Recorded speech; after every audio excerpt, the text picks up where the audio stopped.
Hi friends. And welcome back to the Wolf Recaps. Today I'm going to explain a movie called Drag Me to Hell, released in the year 2009. The movie begins in 1969.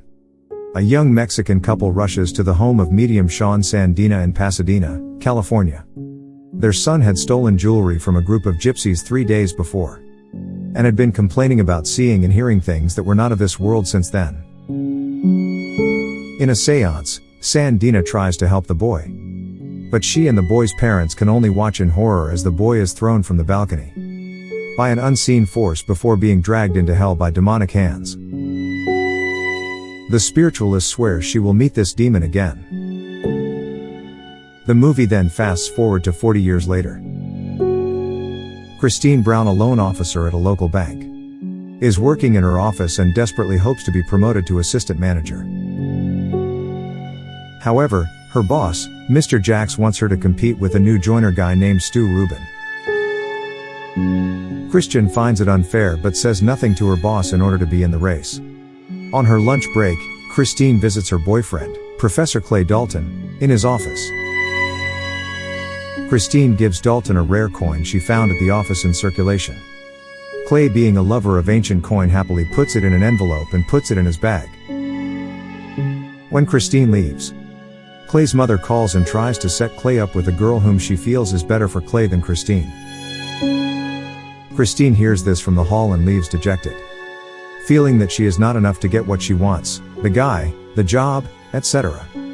Christine returns to work and sees Stu bribe Mr. Jax with Lakers tickets. Later that day, Mrs. Ganush, an elderly gypsy woman, asks for a third extension on her mortgage because she is struggling with economic problems due to an illness.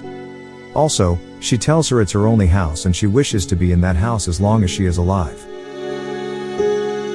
Feeling bad for Mrs. Ganush, Christine goes to her boss and asks him if the bank can give her some more time. After her boss's refusal, Christine takes the judgment and denies Mrs. Ganush's extension. In desperation, Mrs. Ganush prostrates herself before Christine, begging and kissing the hem of her skirt. Christine panics and shoves the woman away while calling for security, publicly humiliating her. Mr. Jax compliments Christine on how she handled the situation, and suggests that if she can close another large loan, the assistant manager position will be hers.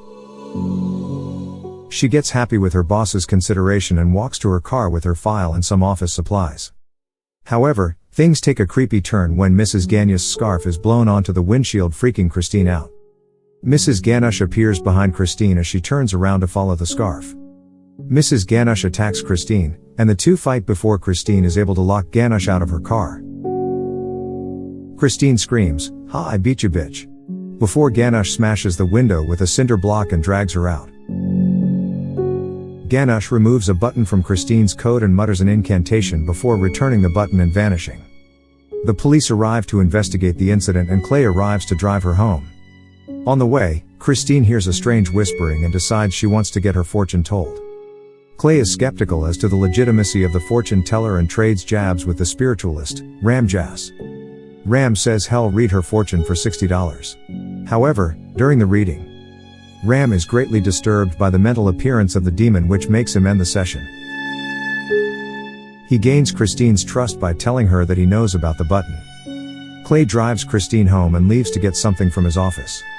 Alone at home, Christine bakes a cake in her kitchen and plays with her kitten while waiting for Clay. While still baking, all the lights go out and Christine is left alone in the dark. Her gate starts creaking and she sees a silhouette of a goat's head on the wall, which then throws her into the cabinets, causing minor injuries. Clay arrives home and assumes that Mrs. Ganush followed them and attacked Christine again. However, when she insists that no one attacked her, they contact a psychologist. After a quick visit from the psychologist, who says that victims of assault often relive past trauma, Christine calms down and they go to bed. They both then go to bed. A fly enters through the open window, which then enters Christian's nose and comes out. It then enters her mouth, and suddenly Mrs. Ganush's ghost vomit out insects on her face. She then wakes up from her dream and informs Clay that she was not able to wake up from her sleep. At work, Christine is approached by Stu, who wants to learn about the loan guidelines of the branch. As she starts to explain, she has a flash of Ganush's visit. Mr. Jax comes over to calm her down. But Christine gets a bloody nose, which then turns into a hemorrhage that covers Mr. Jax in blood. Christine leaves the bank while everyone is left wondering what is going on. When no one is looking, Stu steals the files for the big loan Christine is working on. Christine returns to Ram for advice. Ram informs her that the demon pursuing her is known as the Lamia. He informs her that Ganush cursed the button on Christine's coat, and that the Lamia will arrive in 3 days to take the soul of the person who owns the button. He believes that a sacrifice to appease the Lamia will persuade the demon not to take her soul. He gives her a book on animal sacrifices, but Christine refuses to participate. When the Lamia comes for you, you'll be surprised at what you'll be willing to do, he says. Christine returns home and is pursued by Lamia's shadow. It chases her around the room, throwing her against a few walls before throwing Christine into her dresser. Christine panics, grabs a kitchen knife, and screams for her kitten. When Clay arrives, Christine is burying her dead kitten. Clay inquires as to why she has blood on her arm. But Christine dismisses the question and assures Clay that everything is fine now. They go to Clay's parents' house for dinner. Christine presents them with a harvest cake, which she learned to make while growing up on a farm. Clay's mother talks down to her until Christine shows that she's smart and capable and brutally open about her past. She reveals that she doesn't talk to her mother because, after her father died, her mother became an alcoholic and doesn't want to see anyone. This impresses Clay's mother since her father was also an alcoholic, but she never told anyone. The group enjoys the cake while Christine starts seeing an eyeball in hers. She stabs it and it bleeds, and she fakes putting a piece of cake into her mouth to put on a show. But she then coughs up the fly from her dream. This disgusts Clay's parents, who think the cake has flies in it. To make matters worse, Lamia starts to bang on the door, causing Christine to freak out. She leaves and Clay tries to follow, but his parents tell him he can't help her because she is ill. Christine consults Ram Jas again, who tells her that there is one person who can help her fight the Lamia, but that this person will only do so for $10,000. Christine comes back to her house and is collecting things to sell which are of value. And in the meanwhile, Mrs. Ganush's ghost appears and inserts her hand inside her mouth. She then takes the control and shoves her off. She then sells the things and comes up with $3,500. She goes to Mr. Jax to ask for a $10,000 advance on the assistant manager position. But Mr. Jax tells her that the loan she was working on fell through since another bank was able to undercut them. He tells her he will have to investigate and then gives the assistant manager position to Stu. She leaves the office angrily and goes home. Christine then finds herself helpless and is crying while eating a bucket of ice cream. Clay arrives and tells her that the second he knew he loved her, he swore he'd do anything to protect her, so he paid the $10,000 already to Mr. Ram Jas. Clay drives her to the house of Sean Sandina and Christine goes in alone. Sean wants to host a seance to draw the spirit into the physical realm in order to kill it. Sean's assistant brings a goat into the room so that they can force Lamia into it. Sean tells Christine that once Sean is possessed, Christine must put her hand on the goat to draw the Lamia out. And once the goat is possessed, her assistant must kill her with all his force. Sean, Ram, Christine and the assistant begin the seance. As predicted by Sean, Lamia possesses her and tells the group that it will take Christine to hell and feast on her soul.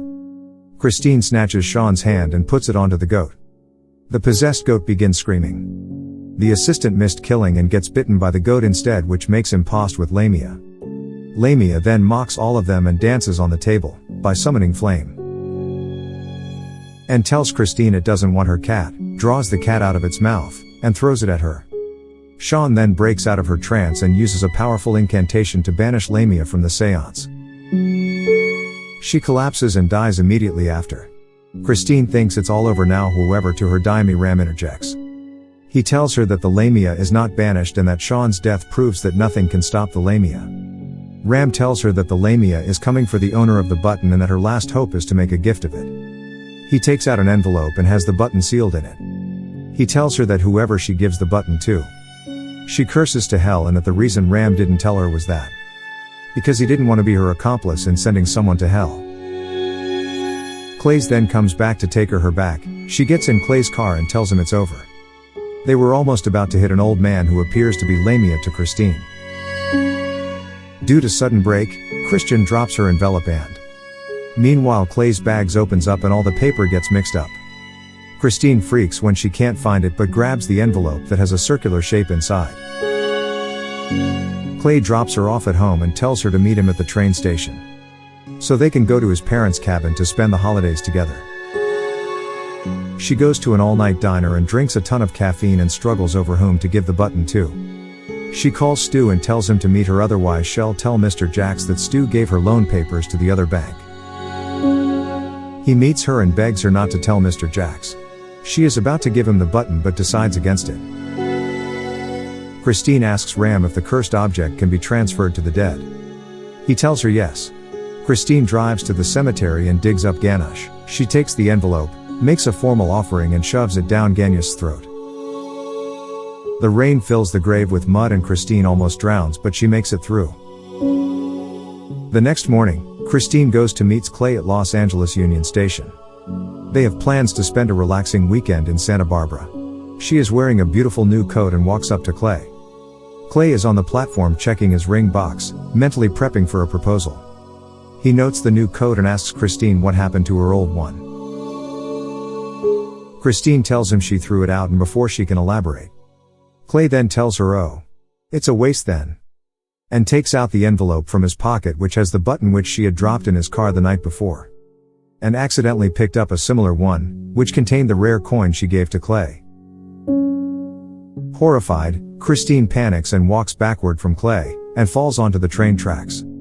Clay starts yelling for help and, as the train approaches, the ground starts cracking around her. She is then taken by a demonic hand which brutally pulls her down, and she then gets disappeared under the stone track. The movie ends with Clay who is sorrowful for the terrible sight that he has seen just now. He then looks at the button and then again to the ground from where her beloved GF just disappeared. That was all for the explanation. I hope you liked it. Please leave a like to help our channel grow. Don't forget to subscribe and leave your view on this movie. Thank you for watching.